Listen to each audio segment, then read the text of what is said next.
Bonjour. Bonjour. Comment vas-tu, man, pourvu que ça dure, Oui, et moi je vais oui. bien et ça dure pas. Oui. Dis-moi alors, j'aimerais que tu commentes la dernière audio que j'ai faite, la drame existentiel. S'il te plaît. Qu'est-ce qu'il faut que je dise là? Hein? Qu'est-ce qu'il faut que je dise? Enfin, je sais pas ce que Oui, tu penses. je comprends tout à fait. Je te connais, donc je vois très bien ce que tu racontes. C'est bien dit tout ça. Il y a deux, trois choses, je dirais, comme tu dis qu'on peut oublier les grands drames, etc. On peut passer par-dessus. C'est pas vrai, ils se manifestent pas toujours, mais c'est ce qui mine finalement l'ensemble de l'humanité. Parce que c'est les champs vibratoires qui se dégagent de tous ces grands drames qui viennent mettre l'état dans lequel se trouve l'homme actuel. Voilà déjà, il y a ça. Il y aurait ça, et puis après l'histoire du retournement, le retournement lui-même n'exclut pas la souffrance en aucun cas. Le retournement, c'est simplement un changement de perspective. C'est-à-dire que les choses sont vues depuis, on pourrait dire, on peut imaginer ça vu par un autre bout. Voilà. Tu veux dire on continue d'exister, on continue de vivre. L'histoire, c'est que ça n'a plus la même signification, ni les événements, il n'y a plus rien qui a la même signification, voilà, c'est tout. Ou plutôt, ça prend une signification alors que ça n'en avait pas, ou que ça rentrait uniquement dans des choses ressenties, c'est-à-dire on ressent les choses, on les vit avec un certain sentiment, etc. Alors que quand le retournement s'opère, on est en face de la réalité, tout simplement, puis on est nous-mêmes cette réalité. Tu veux dire que pour éviter ces conséquences vibratoires néfastes qui se dégagent de tous nos drames vécus au quotidien, et des grands drames d'ailleurs, mais là je parlais des drames au quotidien de l'homme durant son existence, il faudrait transformer le plomb de nos épreuves et de nos drames en or, en but ultime, en or. C'est pas tout à fait ça, mais enfin, disons que de toute façon, ce qu'on appelle un drame, on vit les choses d'une certaine manière par rapport à l'état dans lequel on se trouve soi-même. Voilà. Et là, à travers une audio comme ça, qu'est-ce que tu pourrais dire de l'état dans lequel je me trouve pour écrire ou pour dire des choses comme ça? Bon, je te dis, c'est toujours mu par un mouvement de nostalgie qui est que tu peux reporter sur un événement ou un autre, mais qui en fait est une nostalgie profonde qui se retrouve actuellement dans tout homme. C'est toujours cette nostalgie du paradis perdu qui vient donner le ton. Voilà. C'est ça. On n'a pas tort d'être nostalgique, non? C'est pas une histoire de tort ou de raison, mais simplement c'est un point de vue qui a la valeur qu'il a. Est-ce que c'est un frein pour notre évolution personnelle? Ça peut être un frein, c'est-à-dire qu'à un moment donné, on peut s'apercevoir qu'on tourne en rond dans quelque chose, donc ça peut nous donner l'idée d'essayer de s'en dégager. Voilà. Ça peut être un moteur. Oui, il faut passer par tous les... On est obligé de passer par tout ce que le destin nous a réservé. Voilà, en parlant de destin, je crois qu'il y a un auditeur qui ne partageait pas mon point de vue sur le destin. Je conçois. En disant que les choses n'étaient pas aussi figées que ce que tu semblais dire, quoi. Voilà, oui. Ouais, c'est pas... Ce qu'il faut savoir, c'est que c'est pas mon point de vue sur le destin. C'est que tout simplement, dans toutes les traditions, le destin est exprimé... moi, je l'exprime peut-être pas avec... c'est peut-être, voilà, la façon dont je l'exprime qui peut être à revoir. Non, moi je trouve que ça va très bien. Oui, non, mais je pense parce que c'est une chose qui n'est pas un point de vue personnel. c'est l'expression même de toutes les traditions. Ce qui veut dire que le destin, il est non, c'est pas qu'il soit figé, mais c'est inéluctable dans le sens, comme je l'ai déjà dit, tous les sages de l'univers, hein, depuis que le monde est monde, l'ont bien exprimé en disant à un moment donné que de parler de justice est encore trop sentimental. Il n'y a pas une virgule qui peut changer quoi que ce soit. On ne peut strictement rien changer à la destinée. C'est leurs paroles, ce n'est pas les miennes. Je les ai fait miennes parce que j'en suis arrivé à être d'accord avec ça. Voilà. Donc, je dois dire qu'il m'a fallu du temps. Mais je ne pouvais pas chercher à... Parce qu'à un moment donné, on peut trouver à redire à ça, mais disons que ce qui se produit, c'est que les personnages étant, eux, des références à part entière, la seule chose qu'on est obligé de constater, c'est qu'on n'a pas réussi à se mettre d'accord avec eux, mais ce n'est pas à eux à se mettre d'accord avec nous, disons. Ouais. Puisque ce sont eux les références. Ce qui veut dire qu'il faut chercher à comprendre ça. Absolument. Il faut absolument réussir à comprendre ça jusqu'à pouvoir saisir le point de vue sur lequel ces choses-là sont exprimées. Voilà ce qui est dit, voilà ce qui est. Après, c'est pas une histoire. Que ça nous plaise ou non. Oui, c'est pas une histoire d'être d'accord ou pas d'accord, ou d'avoir une idée personnelle sur les choses, ou bien une sensation. On l'a, ça, on peut, bien sûr qu'on l'a. Tout le monde l'a, on passe par tout ça. Mais je veux dire, la vraie valeur, elle se trouve dans les références, puis ça, en quelque sorte, c'est ce qui émane des personnages qui sont, eux, ces références. Voilà. Voilà ce que je peux dire, disons, là-dessus. Mais c'est tout à fait compréhensible qu'on puisse ne pas trouver ça à son goût, hein, ça, alors, bien sûr. Mais par contre, ça ne change pas grand-chose à l'histoire en elle-même. Qu'on soit d'accord ou pas, on passe toujours par tout ce que le destin nous a réservé. C'est tout. À un moment, tu disais que c'était pas si figé que ça. Tu faisais allusion à quoi?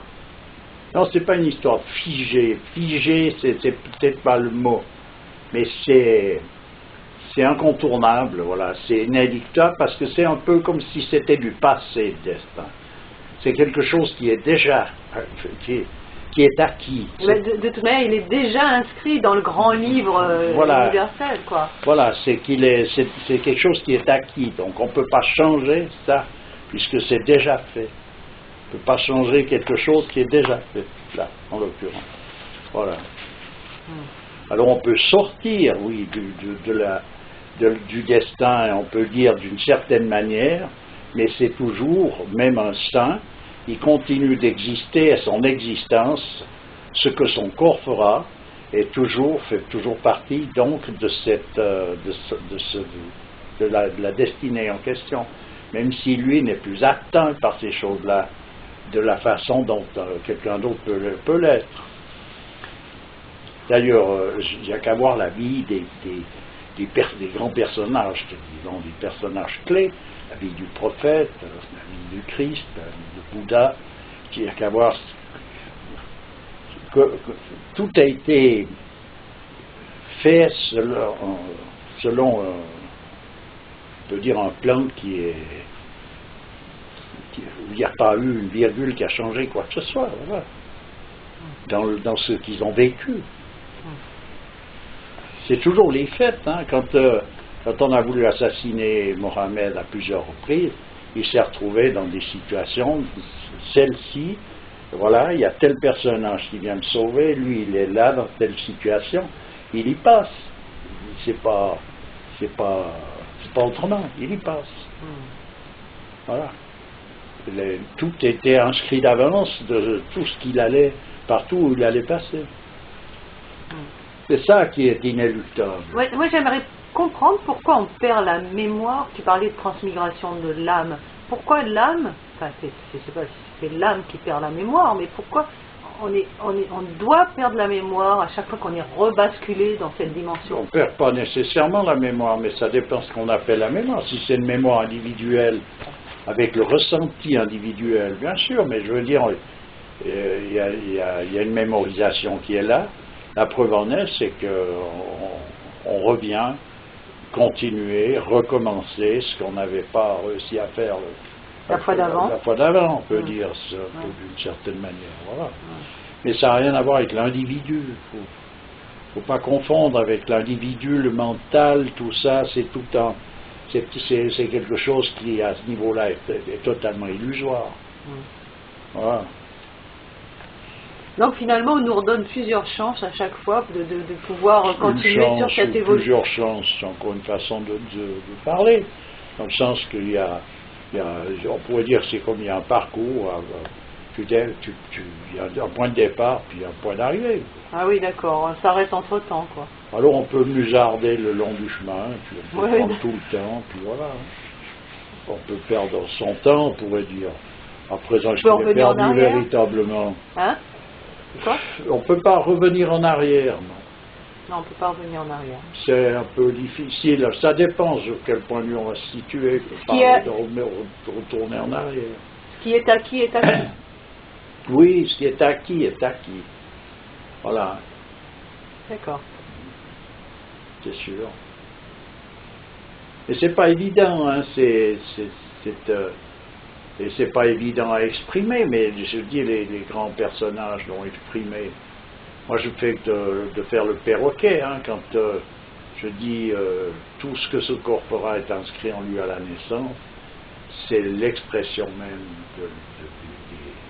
des références. On ne peut pas, quoi qu'on fasse pour empêcher une chose d'arriver qui doit arriver, elle arrivera tout de même. Quoi qu'on fasse pour faire qu'une chose arrive qui ne doit pas arriver, elle n'arrivera pas. C'est l'expression de ces références. Je répète par cœur ce que eux ont dit et je l'ai fait mien. Ça, voilà. Tu l'as intégré. Je l'ai intégré.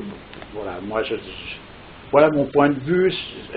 C'est mis en accord avec cette référence. Mais c'est pas mon point de vue. Personnel qui prévaut sur quoi que ce soit. C'est que j'ai accordé mon point de vue par rapport à cette référence. Parce que je ne vois pas comment on peut le voir autrement et le rendre intelligible. Il y a toujours un endroit où ça pêche, où c'est sans fin. C'est sans fin. On aurait pu faire ci, puis on aurait dû faire ça, puis il aurait fallu ça. On a toujours loupé quelque chose. Il y a toujours quelque chose qui nous échappe. Donc, je veux dire, c'est pas possible. Il n'y a pas de possibilité de le situer différemment. Voilà.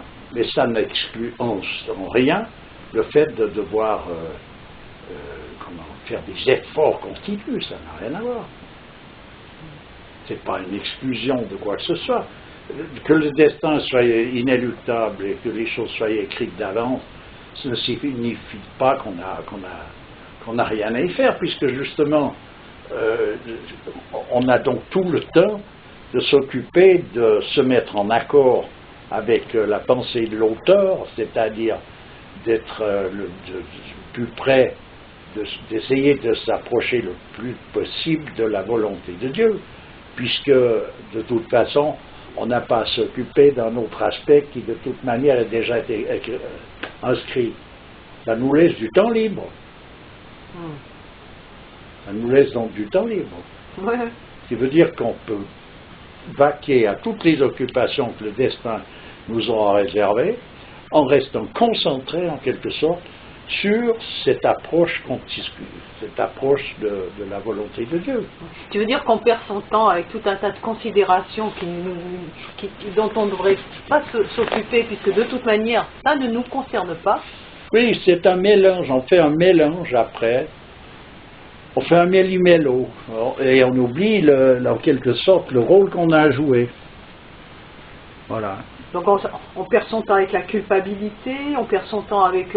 Oui, avec tout un tralala qui n'en finit plus. Alors que bon... Une vision arbitraire des choses. Voilà. Telle chose s'était faite, pourquoi? Il y a un moment donné, c'est pas comme ça que les choses vont. C'est pas comme ça que les choses vont. On se sent responsable de ci, on se sent responsable de là, alors que bon, bah, c'est le destin. Les choses ont été voulues ainsi. Ouais. C'est pas nous qui l'avons décidé. Et puis c'est dans les faits, c'est parce qu'on en pense. Il faut toujours bien se rappeler, c'est parce qu'on pense d'un fait qui est le destin. C'est le fait en lui-même, Voilà. indépendamment de tout ce qu'on peut en penser. Voilà, alors la pensée qu'on a à l'égard de ça, elle est justement la position que l'on a dans tout ça. Est-ce que c'est l'État? Oui, elle correspond à l'état dans lequel on se trouve. Alors là où il ne faut pas se louper, c'est? Ben, il ne faut pas se louper, c'est de chercher à s'approcher le plus près possible de la pensée de l'auteur, et l'auteur, c'est donc Dieu. Ouais. Mais donc de passer à côté de ça. C'est-à-dire que tous les efforts, si infime soit-il ou si grand soit-il, n'ont de sens que dans cette direction-là. Tout le restant, il n'y a pas d'effort à faire, puis de toute manière, on va y aller. C'est exprimé à travers, je ne sais pas si c'est un hadith ou si... Oui, je crois que c'est un hadith dans l'islam. Toute larme qui est versée en dehors du chemin de Dieu, en fait, est obsolète, ça ne sert à rien. Quoi. C'est ça. Voilà. Que l'on pleure, qu'on rit, qu'on joue, qu'on fasse... que quoi qu'il arrive, quoi qu'on ait comme destin, il faut le vivre donc toujours avec cette concentration sur l'auteur de notre destinée. Sur l'essentiel. Oui, bien sûr. Et être concentré constamment sur la volonté de Dieu, voilà. Sur sa volonté, parce qu'il veut que tu fasses. De toute façon, tu le fais. Mais sur l'attitude que tu as dans ce que tu dois faire. Comment tu es, comment tu regardes, où tu regardes. Ouais. Voilà, c'est lui qu'il faut regarder. Sur la position que tu as par rapport à lui. Oui, c'est ça, de toute façon, c'est pas autre chose. En fait, tout n'est que la position dans laquelle on se met par rapport au principe. Parce qu'il n'y a qu'à voir, oui, parce qu'il n'y a qu'à voir les personnages d'envergure, par où est-ce qu'ils ont passé. J'entends à un moment donné, regarde Moïse, hein, on en a parlé récemment, quand il s'est retrouvé en face de cet autre bonhomme qui avait une connaissance, on en a parlé, je crois qu'on a fait un constat là-dessus. Moïse voulait le suivre et il lui a dit, tu ne pourras pas me suivre. Et il a insisté, il a dit, au bout de 3 fois que tu me poses des questions sur mon comportement, on se sépare. Oui, je mettrai le lien. Voilà. Mais ça, voilà. Ça, c'est l'expression même. Un personnage de cette dimension-là, et ben voilà, il se retrouve qu'il juge donc des faits qui se sont produits, voilà, et voilà ce qui se passe. Et lui, pour lui, ça va pas parce que, ou bien ça va parce que, mais la réalité est tout autre. Oui, tout à fait. Oui, je comprends. Voilà. Même Moïse, il est tombé dans ce panneau-là. Ben oui, donc il y a un moment donné. Alors, où pourtant lui, il est placé de manière on pourrait dire, à ne pas tomber dans le panneau, mais il s'est retrouvé devant la commensurabilité des possibilités de Dieu. Ben voilà. Ben on va finir là-dessus.